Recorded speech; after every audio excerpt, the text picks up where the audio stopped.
Good afternoon, everybody. Thank you all for joining us here today. And as always, we always ask that you please silence your cell phones. We do it every time, but there's always that one cell phone that goes off. So,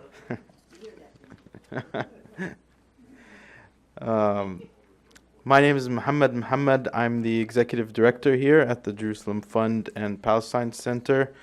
And on behalf of our board of directors, our staff, it's a great pleasure to welcome you all here today.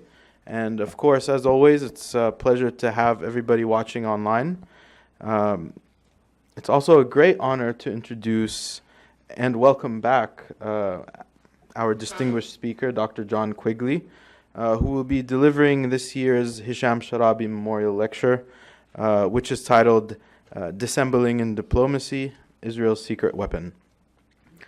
In this lecture, Dr. John Quigley will address Israel's history of diplomacy. From the inception of the Zionist project, its leadership cultivated the world powers that had the capacity to help them gain territory. Viewing their cause as noble, they resorted to deception in making their case for territory in Palestine. They made commitments they had little hope of fulfilling. They predicted promising outcomes that could not be realized. In international fora, they invented facts to show themselves in a favorable light, as we all know. They denied facts that put them in an unfavorable light, and these tactics bore fruit in the League of Nations and the United Nations, leaving Zionism by 1967 in control of the territory of Palestine. A little bit about Dr. John Quigley. He is the professor emeritus at the Moritz College of Law of the Ohio State University. His most recent book is The International Diplomacy of Israel's Founders, Deception at the United Nations in the Quest for Palestine. He has consulted and written on legal issues in the Palestine-Israel conflict, including books titled The Statehood of Palestine and the Six-Day War and Israeli Self-Defense, which personally I actually read as part of, personally and through my classes, and it's a great honor to meet the guy behind the book, so thank you. Dr. Quigley will speak for 30 to 40 minutes, after which we will have a Q&A session.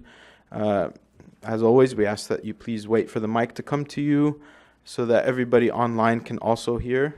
And for the online audience, please tweet any of your questions to our Twitter account, which is @PalestineCenter. Please join me in giving a very warm welcome to Dr. John Quigley.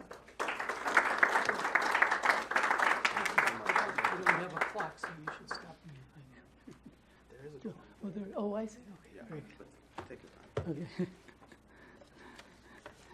Thank you very much. I'm honored to be here, in particular, given that this lecture is in honor of Dr.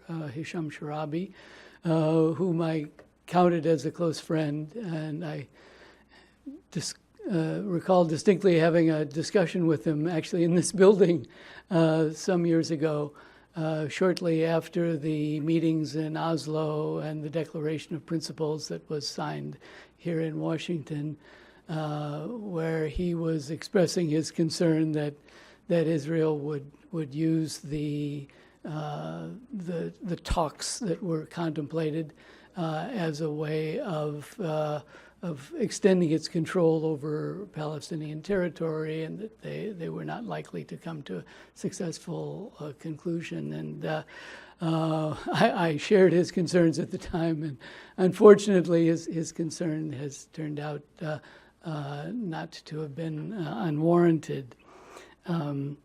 But what I'd like to talk about today is what you might call an information war, or how the diplomats for the Jewish Agency, and even before the Jewish Agency for Organized Zionism, how they were able to use information to their advantage. I mean, you see that even today. Within the last couple of hours, 75 Palestinian Arabs have been shot with live ammunition on the border between Gaza and Israel. And if you look at that situation from Israel's standpoint, it will be said that Israel is defending its border against people who are trying to break into fences that they have. If you view the situation from the standpoint of those on the other side, they're trying to assert their right to return to territory which, under international law, they have a right to return to. So the information side of events is critical, and if one side gets its view accepted as being the valid analysis, that works to its advantage. And the Zionists have been very successful at doing this. What I want to do just now is to take you through the major episodes in the establishment of Israel as a state, the events leading up to it, and to show how information was used successfully on the Zionist side. That information often having been erroneous, but nonetheless was used effectively. The first several episodes actually were not successful, and they go back to the time of Theodor Herzl, who was trying to convince the Sultan when Palestine was under the Ottoman Empire, trying to convince the Sultan of the idea of establishing a Jewish state in Palestine. And essentially what his pitch was to say, we will deal with all of your financial problems if you can give us territory in Palestine for a Jewish state. At the time, the Ottoman Empire owed a great deal of money to banks in Europe. You may have seen the Ottoman Empire referred to at that era as the sick man of Europe. That is, that it was in very bad financial shape. And so Herzl's pitch was that he had friends in all of the stock exchanges of Europe, was the way he put it, and that he would be able to come up with money to pay off the debts. He, in fact, had no prospects of doing that. He approached, this was 1896, he approached Baron Maurice de Hirsch and Baron Edmund de Rothschild, who were two financiers who were already giving money to help Jews coming out of Russia. He asked them if they would commit money to give to the Sultan for this project, and they said no. But that didn't stop Herzl. He continued to make promises to the Sultan. There was a project that the Sultan was interested in, which was to build a railroad going east to Baghdad, and Herzl said he would find money to fund that. Herzl also enlisted Kaiser Wilhelm of Germany, because Germany and Turkey were allies at the time, to get Germany to convince the Sultan to give territory for a Jewish state. And the Kaiser was also interested in the prospect of building a railroad through to Baghdad. And so on that basis, he got Germany involved. But as I say, none of that worked out. Ultimately, the Sultan said that the idea of giving territory for a Jewish state was not something he would contemplate. But this continued actually when the First World War started. By then, Herzl had died. But the Zionist organization worked with the Turkish government at the beginning of the First World War, saying that it would again provide funds if a Jewish state could be promised in Palestine. But shortly after that, the attention of the Zionist movement focused to Britain when they decided that it was Britain that was more likely to prevail in the war. If the Ottoman Empire lost the war, those commitments wouldn't be worth very much. But he understood, Chaim Weizmann did, that it was a bit hazardous to talk about a Jewish state, and that it needed to be framed in a softer way in order to get the approach, get a successful approach to the British government or to other governments of Europe. So he made a speech actually in May of 1917 to the Zionist Federation in England, in which he said that suggesting a Jewish state in a public way would frighten away support. And he said that Zionists should practice what he called safe statesmanship. Though he said that having a state was what they really wanted. He called it, that was our final ideal, was the way he put it. But he said that they should be content in approaching it in stages. That is, not to go for a state immediately, but to go for something that would put them in a position that they would be able to establish a state in the future.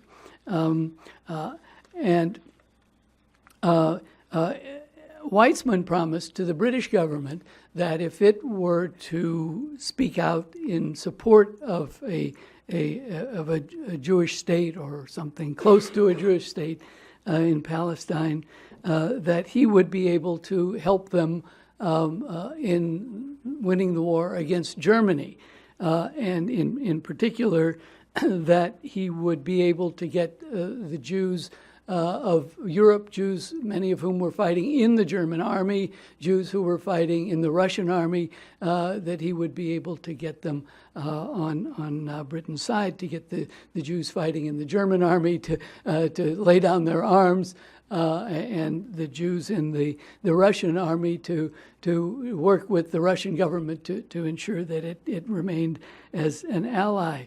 And he did this by claiming to have support among Jews all over Europe.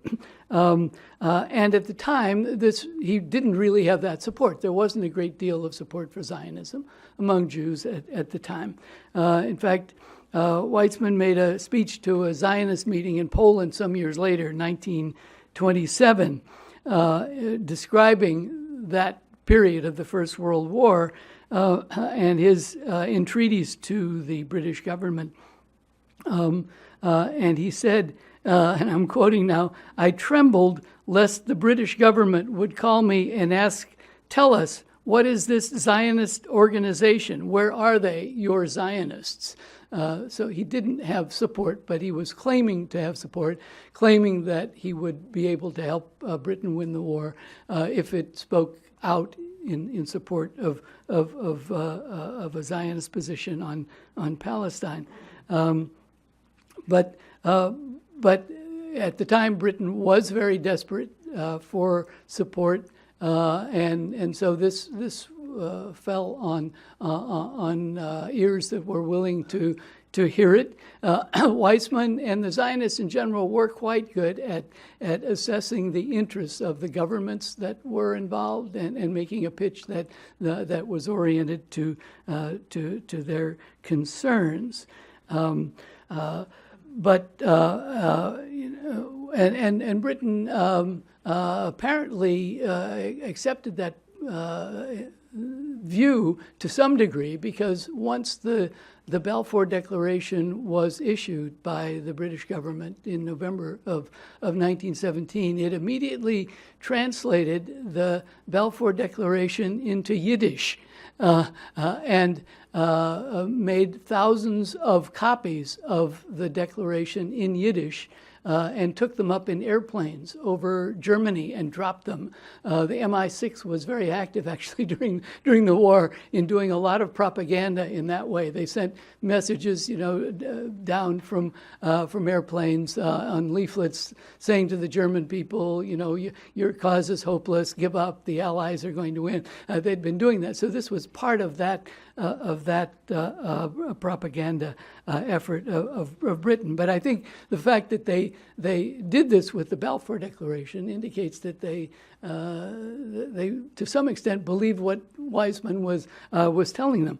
Of course, very shortly thereafter, you had the revolution in Russia that led to Russia pulling out. So nothing ever came of the assistance that Weizmann was promising. But then matters went into international diplomacy, and for the first time, the Zionists had a stage at the international level, and that was the Versailles Peace Conference at the end of the war, or sometimes referred to as the Paris Peace Conference, held in a suburb of Paris.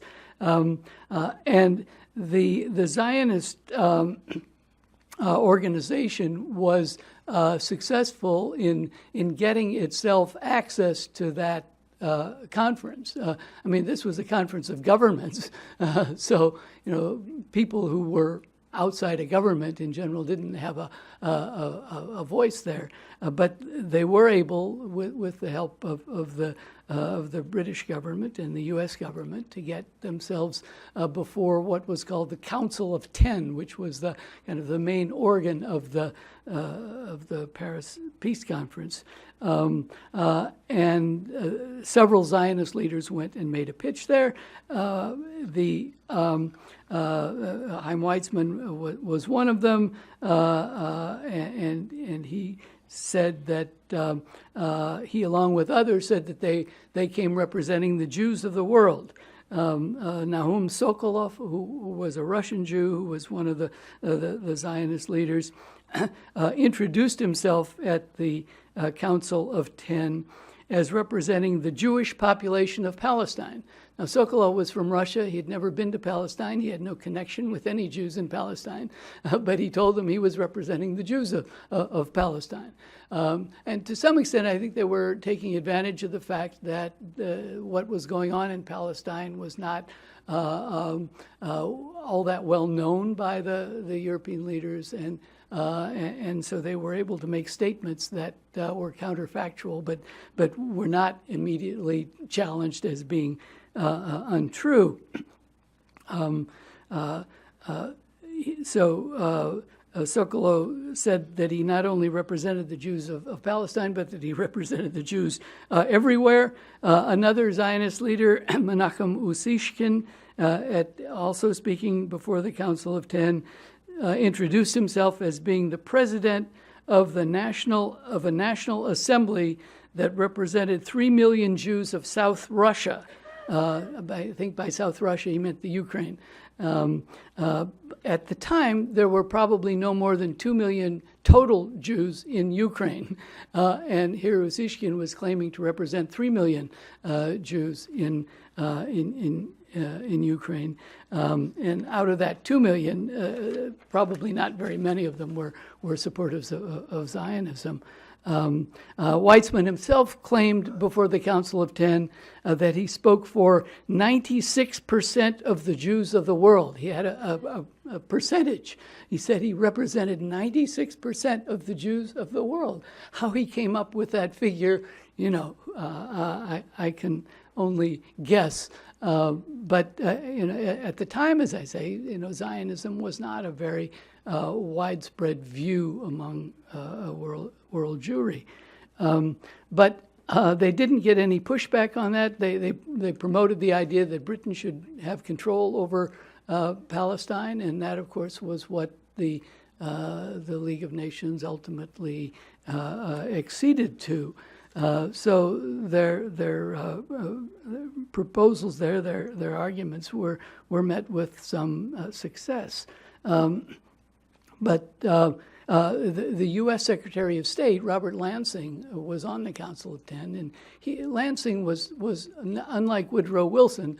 Lansing was very skeptical about Zionism, and Lansing asked him what the goal was in Palestine for Zionism.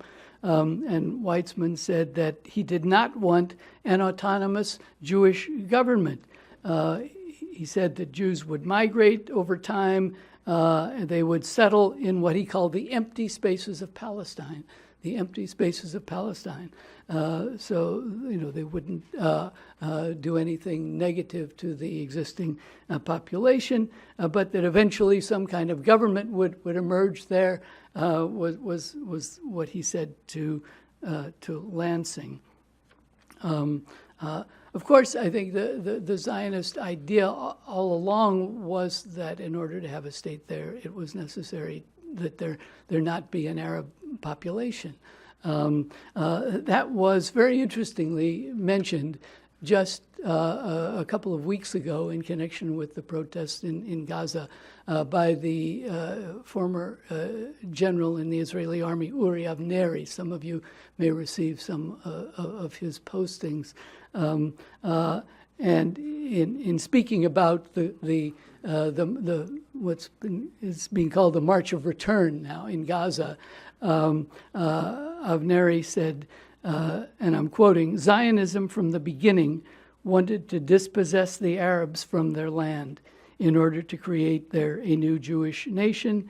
This was never admitted, but was clear from the beginning." And that was successfusly concealed by Weizmann at the time of the Paris Peace Conference, and subsequently, the League of Nations set up an oversight committee to look into how Britain was operating in Palestine, whether it was operating to benefit the population, and that operation was focused on very sharply by what then was called the Jewish Agency, which was set up at that time as supposedly representing the Jews of Palestine, and the Permanent Mandates Commission was to receive a report annually from the British government about how it was doing. The organized Arab population did not do very much with the Permanent Mandates Commission because they didn't see any need for there to be any kind of European oversight of their country. They did submit documents from time to time, but Weizmann took it very seriously. He cultivated the people on the commission. The head of it for a long time was a Belgian named Pierre Orts, and he really became a best friend of him. Invited, they interacted socially, and he was able to convince the Permanent Mandates Commission that the aims of Zionism were not detrimental to the Arab population. The Arabs would benefit financially from the input of financing coming through the Jews who were migrating, and the British government at the time had an interest in accepting that kind of thinking, of that point of view. So what Weizmann was pitching to the Permanent Mandates Commission was similar to what Britain was pitching to the Permanent Mandates Commission.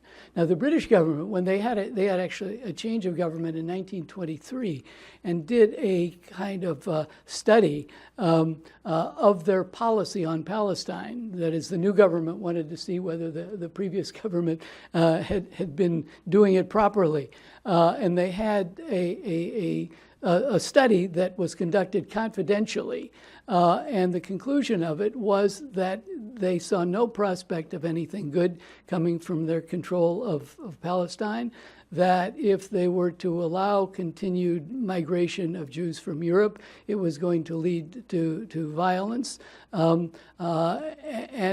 they really saw no way out of that. However, they thought it was in their interest to continue to control Palestine for their own reasons, so they could have military troops there, control the Suez Canal, various reasons. So they decided that they would continue to lie to the Permanent Mandates Commission, as they did for the next decade, to say that everything was wonderful in Palestine, and that of course facilitated the point of view that the Jewish Agency was putting over on the Permanent Mandates Commission. The next most interesting thing that I think one can recount in this regard, that is the cultivation through deception of world leaders, relates to the connection between the Jewish Agency and the Soviet Russian government during the Second World War.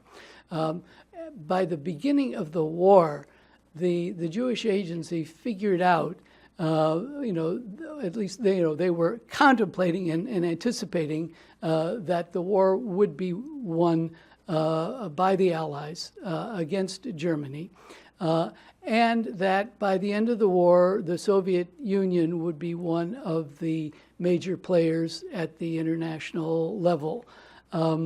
So they focused on the Soviet Union to cultivate its good graces in the hopes of getting it to at least not at that point come out in support of Zionism, but in the hopes that once the war ended, that it would be supportive of Zionism. This was done in part through the embassy of the Soviet Union here in Washington. The Zionist organization in America made approaches to the Soviet ambassador to try to give him information about their plans for Palestine. The major point of contact was actually in London, where the Soviet ambassador was a man named Ivan Maisky, who was approached by Ben-Gurion in 1941. This is 1941. The war is in its early stages. And Ben-Gurion, and this is a direct quote, said to Maisky that by the end of the war, he said, Russia would be one of the three leading powers. I think he had in mind Britain, the Soviet Union, and the United States. That Russia would be one of the three leading powers that would determine the fate of the new world, meaning the post-Second War, post-war world. And he tried to convince Maisky that that support for a Jewish state in Palestine should be what the Soviet government should espouse. And this was quite something to do because in its internal policies in the Soviet Union, the Soviet government was very much of the view that the Jews should assimilate, that there wouldn't be the kind of pale of residency that the Tsarist government had, and in fact there were many Jews were quite prominent in the Bolshevik movement. So for Ben-Gurion to try to get Maisky to get the Soviet government to support Zionism was quite an incredible undertaking. But he and others did it all during the war. Weitzman also established contact with Maisky in London, and his pitch was largely along the lines of social philosophy. He said, you have your collective farms in the Soviet Union. We have kibbutzim. So, we're brothers, patting him on the back. We're together. We'll be with you. We'll be your allies after the war against, nasty Britain that wants to support the Arabs. So that was Weitzman's approach. Also, Moshe Shartak, who would change his name afterwards to Sharet and would become prime minister in Israel. He was one of the leading figures in the Jewish Agency, and he also cultivated Maisky at this period. So all the top leadership of the Jewish Agency put a great deal of energy into this. This all actually was not known until a few years ago when some scholars, some Israeli scholars and some Russian scholars put together a volume on the connections between Zionism and the Soviet Union during the war. It was published, called something like, I think it's Documents on Israeli-Soviet Policy, published just a few years ago, published in Russian and in English. So some of the documents are Russian language documents that in the English volume they're translated into English, and some that are English language documents in the Russian volume get translated into Russian. So they did it together. But this whole episode is one that has not been talked about very much. The Soviet government, which did eventually come out to support Zionism, had, of course, been deceived by the Zionists, and they didn't want to admit that they had been deceived. The Zionists, on the other hand, never wanted to admit that they had contact with the Soviet government because at least from 1949, 1950, they were clearly in the camp of the Western government. So neither side had an interest in publicizing that this had gone on. In 1947, the Soviet Foreign Ministry did a study. It was at that point that they realized, Britain was about to pull out of Palestine. We are now, in the United Nations. We're going to have to take a position on this. In April of 1947, the Soviet Foreign Ministry circulated internally within the Foreign Ministry a document saying that the Soviet Union should come out for, and this is what they called it, the democratic state of Palestine, and that it would be admitted as a member of the United Nations upon Britain's withdrawal. That, of course, was support for the Arab position on Palestine. So even at that late date, there had not been a decision taken in the Soviet government to support Zionism. And if anything, it was going in the other direction. But just a month later, in May of 1947, Andrei Gromyko, who was the representative of the Soviet Union at the United Nations, made a speech in the UN General Assembly. And he said that the ideal would be that the two parties would work out a solution. But of course, everyone knew that was not going to happen. So he said that would be the ideal. But if that doesn't work out, then partition would be the next best approach. So in effect, he was saying that the Soviet government would support a partition of Palestine, which was the view that the Jewish Agency was taking at the time. I mean, the Jewish Agency would have liked to have all of Palestine, but they realized that was not in the cards, that they couldn't come in and say that, given that the population was, even with Jewish immigration, the population was 2/3 Arab. So they thought that partition was the most they could go for. So this was, in effect, Gromyko saying that the Soviet Union was open to accepting the Jewish Agency's view. And what the UN immediately did was to appoint a committee to come up with ideas for what the General Assembly should say about Palestine. And this they called the Special Committee on Palestine, which I'm sure many of you have heard of or have seen its documents. And it began to meet in Jerusalem in the summer of 1947. This was a committee that was made up of 11 different countries. It was a committee of countries with representatives from those countries, and the countries were chosen for not having any direct interest in the situation. That was the idea, that they would be objective. The downside of that was they were countries that had very little clue as to what was going on the ground in Palestine. So they knew very little about the situation or about the history, which meant that they were very susceptible to being swayed by who could come in with a good story. Now, the Arab Higher Committee, which was representing the Palestine Arabs at the UN at the time, decided not to deal with the special committee because they said, there should be a government for Palestine when Britain withdraws. There's no need to have a UN committee to come up with some fancy ideas about it. So they didn't participate. But the Jewish Agency did, and with a vengeance.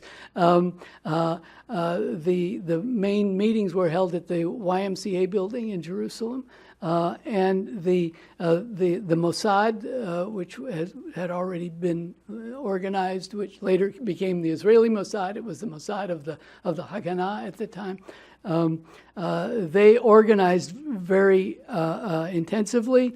They did background work on the members of the committee to see what their inclinations were. Most of them really didn't know very much about the situation. They also made some of the arrangements for the meeting at the YMCA. And in particular, they managed to get Mossad agents into the positions of staff during the meeting, people who would clean up the rooms after the meetings and fix the coffee. These were all Mossad agents, and they were there so that they could eavesdrop and hear what they could hear the members saying among themselves during in connection with the meetings. There's a very interesting statement made about this group, the members of the Special Committee, by Ralph Bunche, who was an American diplomat who was asked by the UN Secretary General to kind of be the overseer for the Special Committee. So he was kind of what you might call the main staff person for the Special Committee. In fact, he wound up drafting their report. And Bunche wrote a book a few years later about the Special Committee. And he said the members of it were, and these are his words, they were petty, they were vain, they were stupid. He said they were the worst group I have ever had to work with. And he said at the time, if they are going to do a good job, it'll be a miracle. So these were people who not only didn't know anything, but were kind of seemingly there on something of a lark, and which made them very susceptible to what they would be told. And with the Arab side telling them nothing, and the Jewish Agency side giving its point of view, that was a recipe for disaster. And this is what led to their report. The committee took testimony, and Chertok, Sharet, spoke before the committee. He told them that Jews had attempted to return to Palestine in every century and in every generation. As if Jews had been trying to get, since ancient times, they'd been trying to get back to Palestine, which was patently false. And even in the late 19th century, when you did have an outflow from Eastern Europe, especially from Russia, of course, most of the people wanted to go west. They wanted to come to the United States. They were not trying to go to Palestine. During that time period, there were probably about 2.5 million Jews who left Eastern Europe. Of that number, maybe 75,000 went to Palestine. But I mean, Chertok didn't give them these numbers. He was making it sound as if they were all trying to go to Palestine.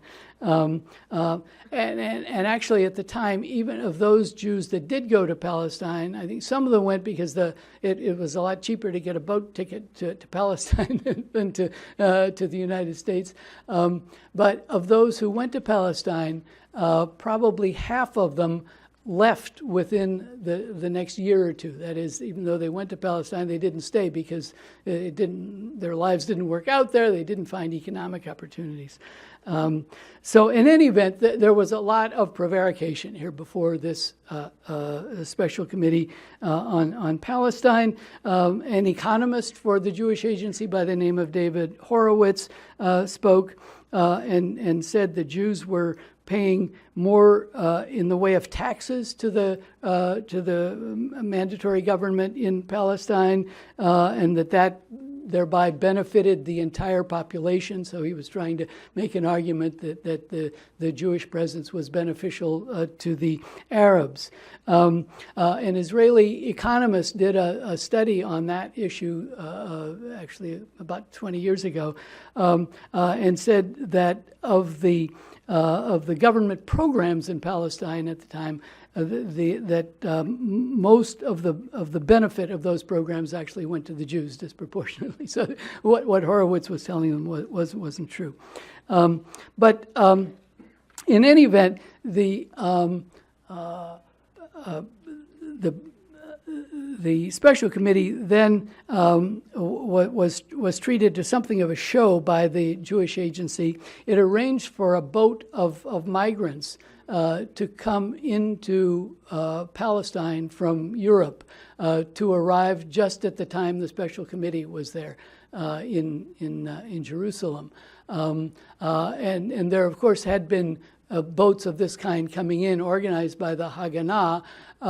But when they saw that the special committee, had set a date to be in Jerusalem, they organized a boat to come out of, Italy and then out of France, filled with migrants, but doing it in a rather public way, which meant that the British government was well aware of it and was going to be tracing it, and they weren't actually going to be getting the people into Palestine. So they were sending this boat there, not actually in expectation of getting the people to Palestine, because they couldn't quietly let them off somewhere near Gaza, which was the kind of thing they were otherwise doing. So it wasn't for that purpose. It was to create a show for the members of the special committee. They then invited members of the special committee to go to Haifa once the boat came in. Actually, the British government intercepted the boat, brought it into port in Haifa with the idea then of deporting the people back because they were illegal migrants. And when they came in, the special committee invited members of the special committee to go, and two members of the special committee did go, and the Jewish Agency people managed to get them on the boat and talk to the people, who didn't look all that great after a trip across the Mediterranean, and this was actually quite key in getting the special committee to make a link between the issue of Palestine and the issue of displaced persons in Europe. That was the point of this exercise, and it worked in spades. And the special committee then decided that it would go to Eastern Europe, to Poland and other areas where there were displaced Jews, and talk with them, which was something that was not part of their mandate at all. Their mandate from the General Assembly was to say, what should happen with Palestine. But they decided that was relevant to what should happen with Palestine.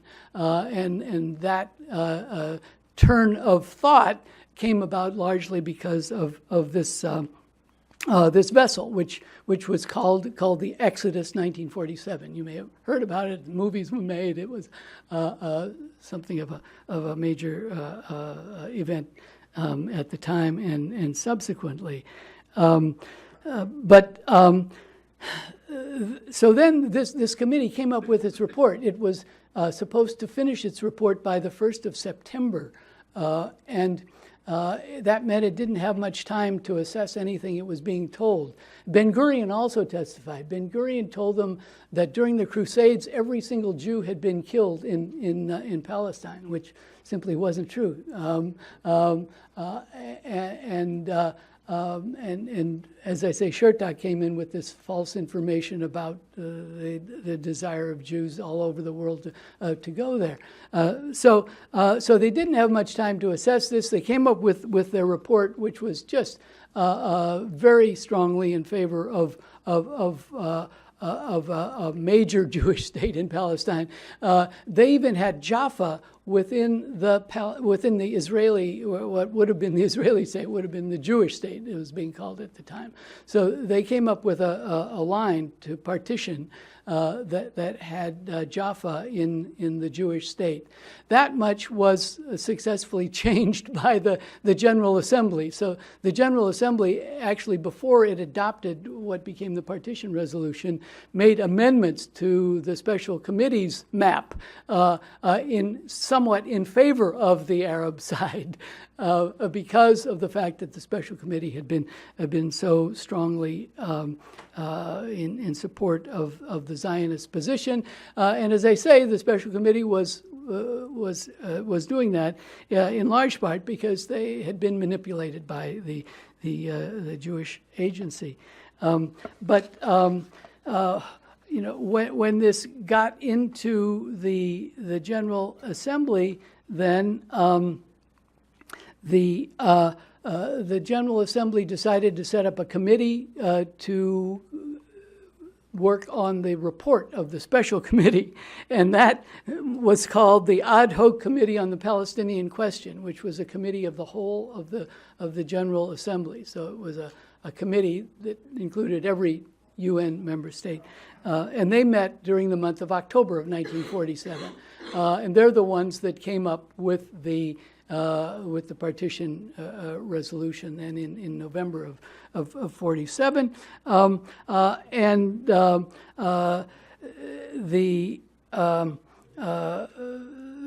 The Jewish agency participated in that. The special committee's report was assessed. And I think what I'm trying to do is to explain how all this came about, and that it came about through methods of deception that the international community should have been able to see through. So, I mean, my criticism is as much of the international community as it is of the Zionists, that the international community fell for all of this, or even if it didn't believe what it was being told, did not have the backbone to do something about it. At this period, the Jewish agency was continuing with its view that it never stated publicly that it needed to get rid of the Arab population of Palestine.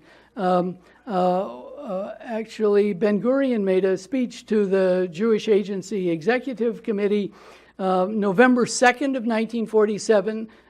This is right at this time period, saying that the Arabs would be a fifth column and that they either can be mass arrested or expelled. And he said it's better to expel them. So this is Ben-Gurion making a speech to the Jewish Agency executive right at the time that the UN was considering what kind of a resolution to pass. But that session of the Ad Hoc Committee on the Palestinian Question is really something very sad to read. If you ever have a chance, it's in records of the General Assembly. All the major libraries will have it. Ad Hoc Committee on the Palestinian Question, October, November of 1947. And one delegate after another stands up and says, well, the two parties aren't able to get along. We don't really have a good idea what should happen, so let's go for splitting the territory. Fully realizing that they were opening the way to further efforts by the Jewish agency forces, which had the upper hand militarily. They had been bombing the British. They were taking over territory effectively already. It was clear that if a partition resolution were adopted, they would try to take more. But the members of this committee, this is all the UN member states, didn't really have a good idea. They weren't willing to do anything forceful, which really the Security Council should have done to ensure a peaceful outcome. So they were saying, we're going to go for partition even though we know it's not going to work. That includes the United States. The United States didn't say a single word that was good about partition during that meeting, which may surprise you. It surprises me because by the end of November, they were threatening some of the states that weren't going to vote for partition to get them to vote in favor of it.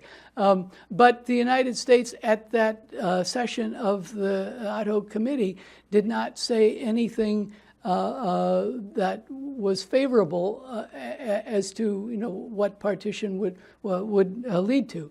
There was only one country that said anything good about partition and that said this is a principled, just solution that will lead to a good outcome in Palestine. Anyone want to guess? Yeah, the USSR, right. Yes, I should have excluded the Arab states. The Arab governments, of course, were saying that the Arab governments were, of course, saying the opposite. But the only one that said anything good about partition was the USSR. And there are documents from the Jewish Agency saying that when that happened, when the Soviet Union came out strongly in support of partition, that they were quietly congratulating themselves for the work they had done with Maisky during the Second World War. So that turned out to be key in getting the UN to favor partition. And then even in the spring of 1948, when the United States then decided that partition was going to be unworkable, and the United States by March of 1948 was suggesting there should be a trusteeship. This is George Marshall, is the Secretary of State of the United States, promoting this at the United Nations General Assembly. The U.S. view at that point was partition isn't going to work. Let's have a United Nations trusteeship over Palestine for a period of time, and then try to work something out. The Soviet Union spoke out very strongly against that. They didn't want the trusteeship because that would have stopped the Jewish agency forces, which by then were driving the Arab population out of Palestine. The U.S. view, had it been adopted, in effect, would have stopped the Jewish agency from doing that, because you would have had a UN government of sorts over Palestine upon the British withdrawal. Then, of course, you've got the Nakba, and that being denied by the Jewish agency in the UN. The Arab delegates were saying, that this was happening. They were giving facts to show that it was happening, and it was simply denied by, this was Shurtak and now Abba Eban, who had come on the scene as a younger diplomat for the Jewish agency. And in particular, there was a massacre of Arabs that many of you, I'm sure, have heard about in the town of Dawaima in southern Palestine in October of 1948. And that was brought up at the United Nations as an atrocity committed by the was then calling itself the Israel Defense Force, which was a combination force of the Irgun and Lehi and the Haganah. And they, killed something. I think it was around 70 people. Just got them together in the mosque and shot them dead.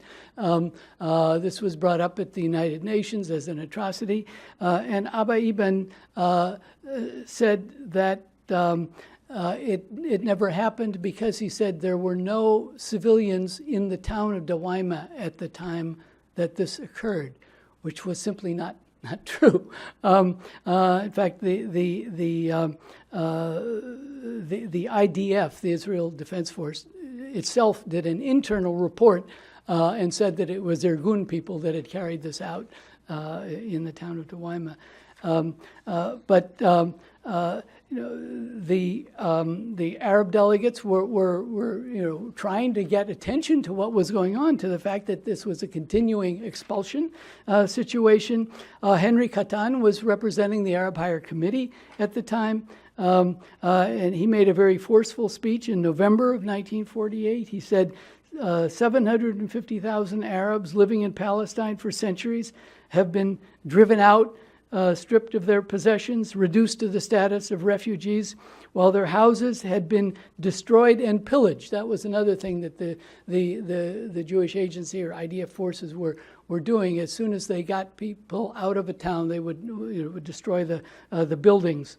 But Henry Katan, who was a very good lawyer who I knew, before his death, he said, "Who would believe that hundreds of thousands of people had left the country of their own free will, abandoning their goods because they had been asked to do so by the representatives of the Arab Higher Committee?"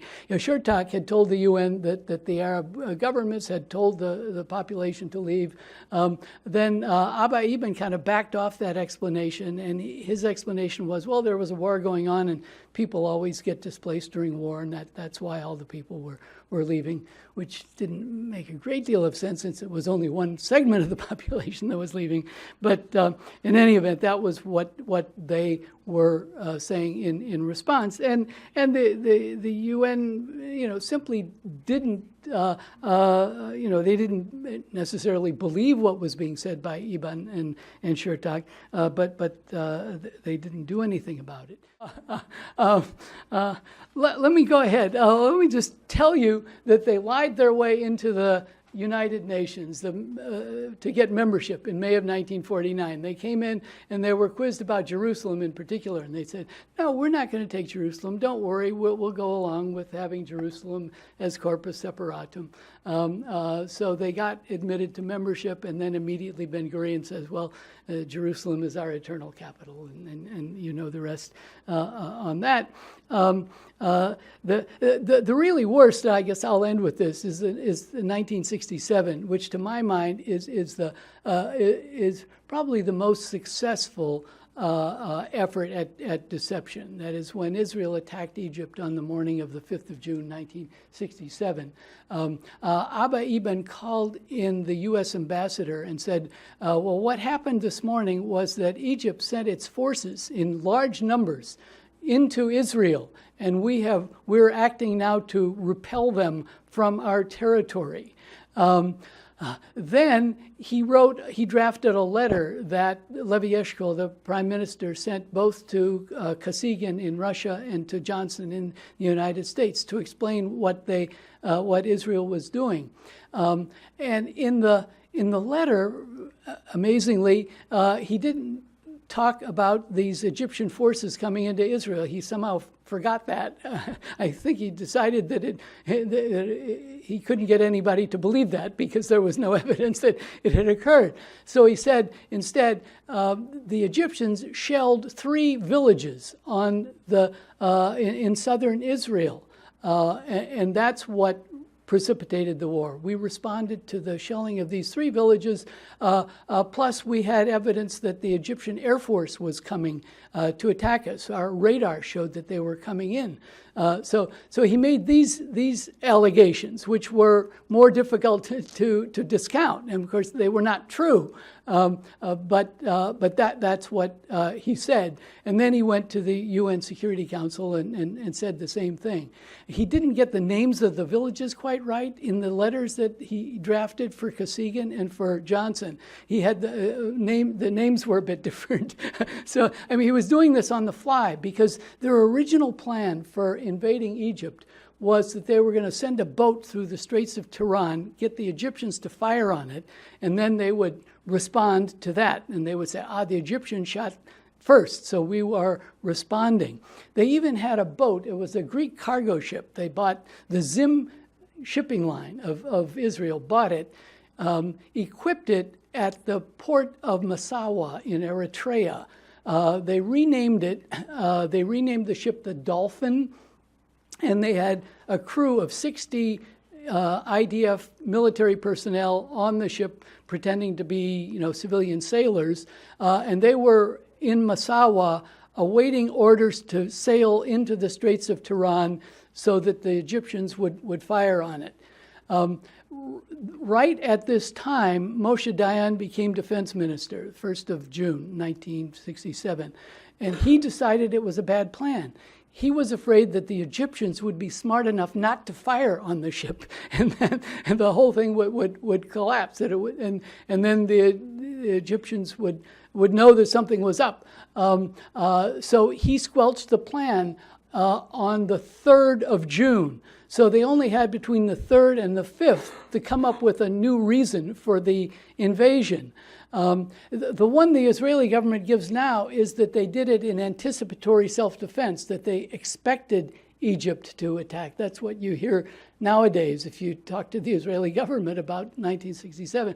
That was not even part of what Abba Eban was saying. They knew that wouldn't wash at the UN. So they knew they had to have a real attack. So Abba Eban made up this story about the radar showing the Egyptian planes coming into towards Israel, and that these 3 villages had been attacked. But I will stop then at this point.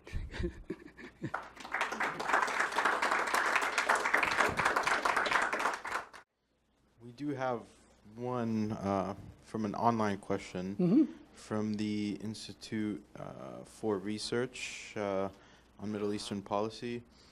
And they are asking, on September 10th, 1941, Zionist leader Chaim Weizmann, in a letter to Winston Churchill, boasted that his movement in the U.S.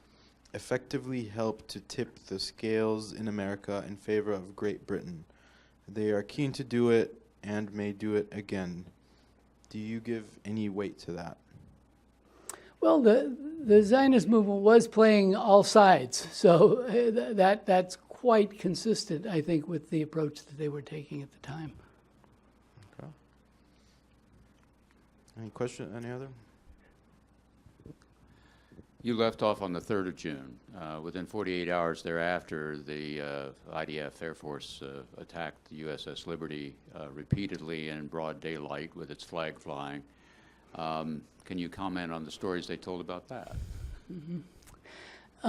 Yes, I haven't included that because I limited myself to deception that was directly aimed at acquiring territory in Palestine and getting the Arab population out.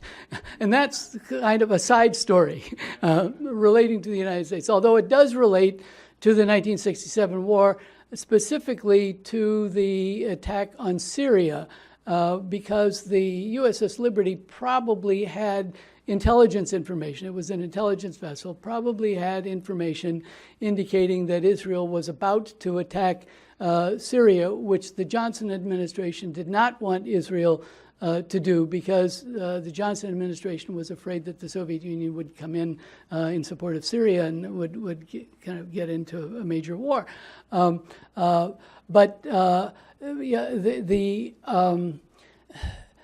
The episode, I mean, the facts of what happened and the extent of time that shooting went on, killing 30-some sailors on the ship, makes it very hard to believe that it was a mistake. That's always been the view of the Israeli Navy, that they didn't know whose vessel it was, even though it was a bright sunny day and there was a U.S. flag on it.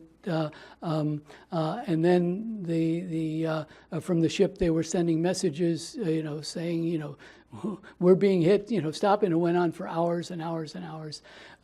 What the Israeli government does have is some audio tapes where there is some confusion, and that's the main factual evidence that has been put forward in support of the Israeli position that it was a mistake. And so there are books written about that. But that seems to be at odds with the the circumstances which make it seem very implausible that it was unknown what they were doing. Excuse me. Is this has to do with the fact that from Apollo, Pennsylvania, they were shipping uranium, and Israel was going to build an atomic bomb at that time, and Johnson knew about it in '67. And I don't know if this has something to do. They want to get rid of the intelligence and the possibility at that time of this shipment of uranium. Is that something? You mean that would have been related to what the USS Liberty knew about? Well, I don't know if it was all together, simultaneous. I do believe that Johnson knew exactly about the USS Liberty. It's a cover-up. It's among the multiple cover-ups, like the Tonkin Gulf, etc., etc.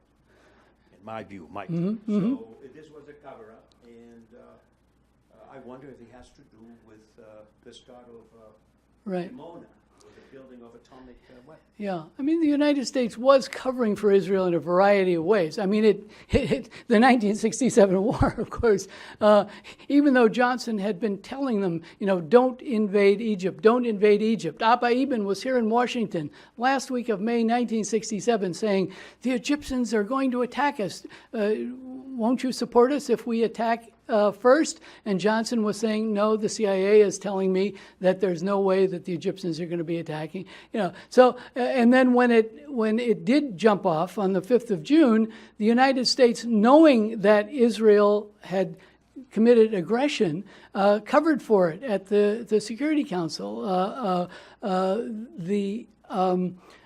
When that letter came in to Johnson that I talked about, that Levi Eshkol wrote, it actually landed on the desk of Walter Rostow, who was special assistant to Johnson at the time, and he put a cover note on it when he gave the letter to Lyndon Johnson. So you've got this letter, Levi Eshkol to Lyndon Johnson, giving this phony story. The cover note from Walter Rostow, and Walter Rostow's cover note says, he says that the Egyptians started it, and then he has another sentence, and he says, at least that's his story. So Walter Rostow immediately knew that it was phony. So there were all these things going on. The cover-up about the nuclear weapons, too, which also I didn't include in my book because, again, it's not directly related to the taking of territory. But that was known not only by the Johnson administration, but even previously.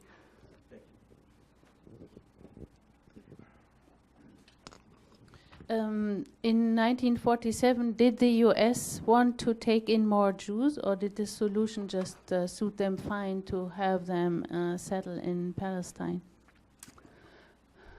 At the time, there was a report authorized by President Truman. A man named Harrison went and did a report of the DPs in Europe. And most of them wanted to come to the United States rather than to Palestine. The Zionist organization was lobbying the U.S. government not to admit Jews from Europe, not to admit displaced persons from the camps. And that was because they wanted to force those people to go to Palestine. And a very close confidant of Roosevelt has written about that. It's in one of my books with the citations as to how, when he was in contact with leaders of Jewish organizations in this country that were oriented to Zionism, and he said, well, we've got a plan here. We're going to admit, X thousand Jews. They said, no, you can't do that. We don't want Jews coming from Europe into the United States. So the organized, Zionist group, both in the United States and elsewhere, was trying to keep the the DPs from coming west. They lobbied them very intensively in camps that they were in, because a lot of the people who had been in Auschwitz and other places then were in other camps that were operated by the Allies temporarily, and in some cases for a year or two, and representatives of the Zionist organizations were actively working in those camps to try to convince those people that they should want to go to Palestine rather than to go west. Please. Two questions on facts. You said that 2.5 million Jews left Eastern Europe, and only 75,000 went to Palestine. What time period are you talking about? 1881 to the beginning of the First World War. Okay. So 1881 to 1914. Okay, and could you tell us? I mean, those are estimates, obviously. Sure, Yeah, no, I understand. And could you tell us the names of the 11 states that were on this special committee? Let's, You can recall, please. or as many as you can. Yeah, right. Let's see, Australia was on it. Australia abstained, actually, in the report. Iran and India were on it, and they didn't go along with the report calling for a partition of the country. The other ones, let's see. Let me see. I've got the list here. I don't want to tell you. Special committee. Guatemala was one. UN.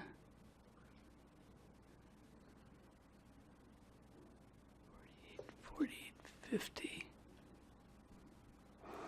Yeah, they were all countries that had no direct. So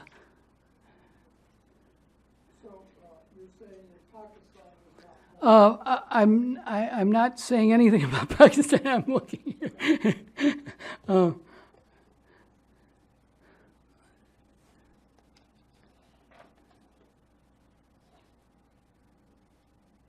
Okay, Sweden, Yugoslavia, Netherlands, Czechoslovakia,